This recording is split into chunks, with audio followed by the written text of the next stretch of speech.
Millions of people across Asia and Africa look towards the Gulf countries with hope. They see images of towering skyscrapers piercing the sky. They hear tales of high salaries and opportunities for a better life. For many, the Gulf represents a chance to escape poverty. It is a promise of providing for their families back home.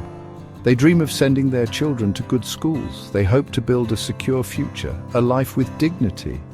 This powerful dream fuels their desire to travel thousands of miles, leaving everything familiar behind them, embarking on a journey into the unknown. To chase this dream, individuals make enormous sacrifices.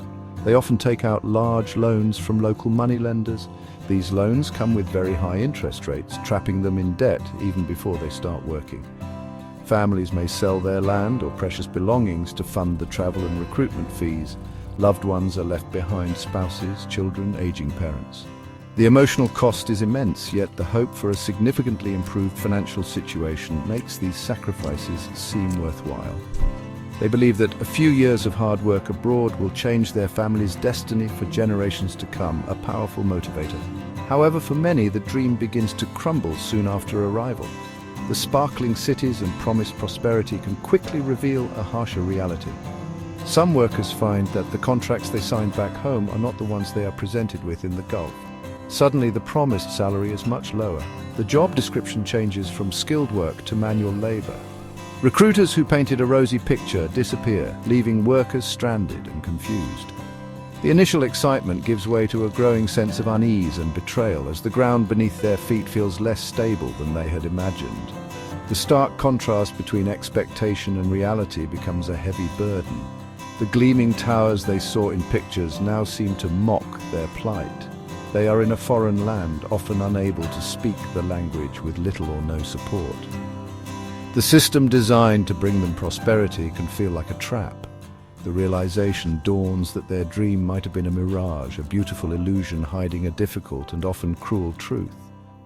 This awakening is painful, marking the beginning of a challenging struggle for survival far from home, a struggle they were not prepared for. Many employers in the Gulf region unfortunately resort to manipulative tactics. Workers often face significant underpayment or outright non-payment of their wages for months on end. Some bosses make arbitrary deductions from salaries for food and accommodation, even when these were promised as free. Other times, workers are forced to pay exorbitant fees for visa renewals or medical checkups that should be the employer's responsibility. These practices leave workers with very little money to send home, defeating the primary purpose of their migration. The constant financial stress adds a heavy layer to their daily struggles. A major tool of control is the confiscation of passports. Upon arrival, many employers take their workers' passports, claiming it is for safekeeping or administrative purposes. This practice effectively traps workers, making it impossible for them to change jobs if they face abuse or exploitation. They cannot leave the country without their employer's permission, rendering them powerless. This lack of freedom creates an environment where exploitation can thrive unchecked. Workers feel like prisoners, their basic right to movement stripped away, their lives controlled by those who hold their documents and, by extension, their futures.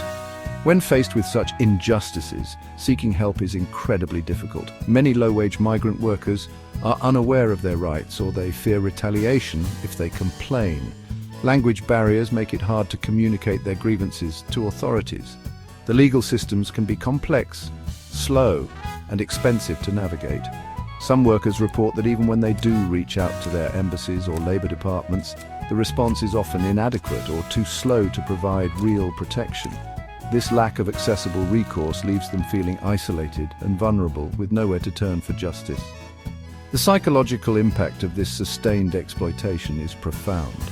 Workers experience chronic stress, anxiety, and depression. The constant worry about their families back home, who depend on the remittances that are often delayed or reduced, is a heavy burden. Feelings of hopelessness and helplessness can become overwhelming. They came seeking opportunity and dignity, but often find themselves in a cycle of debt and despair.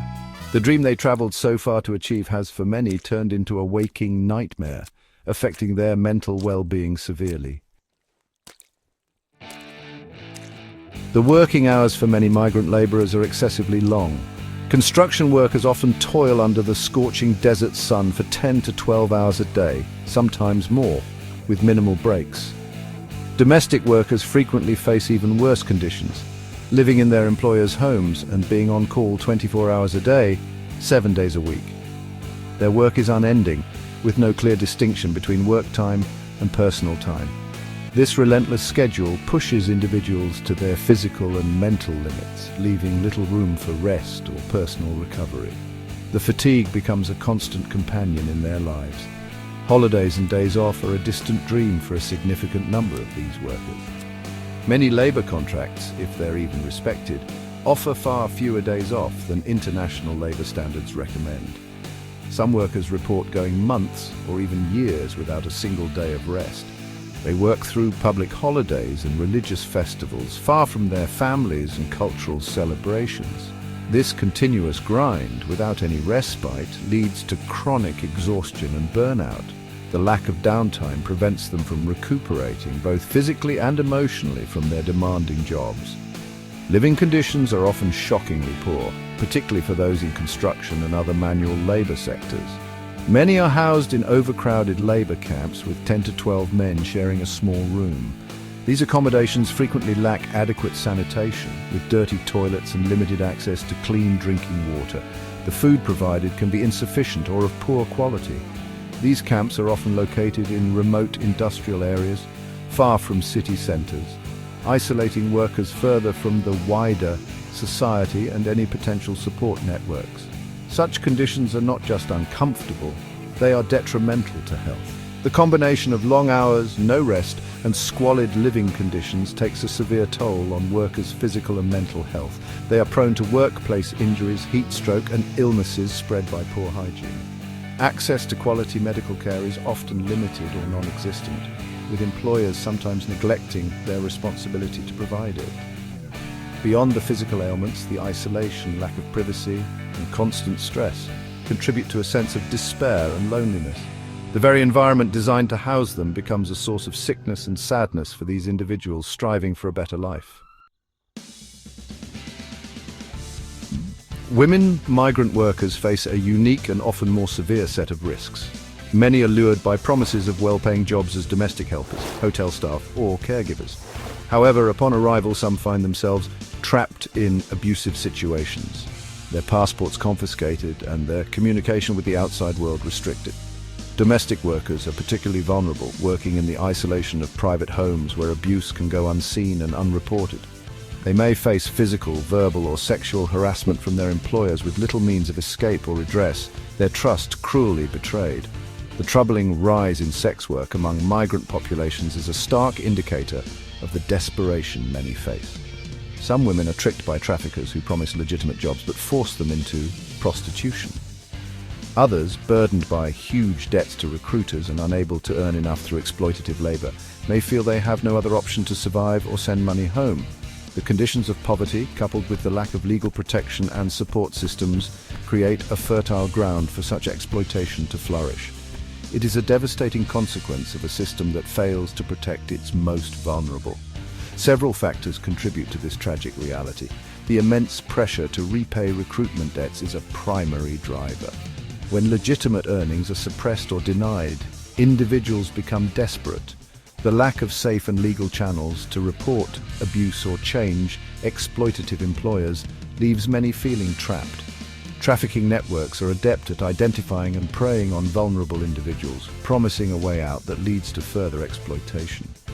The social stigma associated with sex work also prevents many victims from seeking help, deepening their isolation and suffering in silence. It is crucial to remember that every worker, regardless of their origin or occupation, deserves to be treated with fairness, dignity, and respect. The glittering skylines of the Gulf are built upon the sweat and sacrifice of millions of migrant workers. Their fundamental human rights must be protected. This requires stronger government oversight, stricter enforcement of labor laws, and easier access to justice for all. It also calls for greater corporate responsibility from employers and a collective effort to ensure that the pursuit of a better life does not lead to exploitation and despair for so many.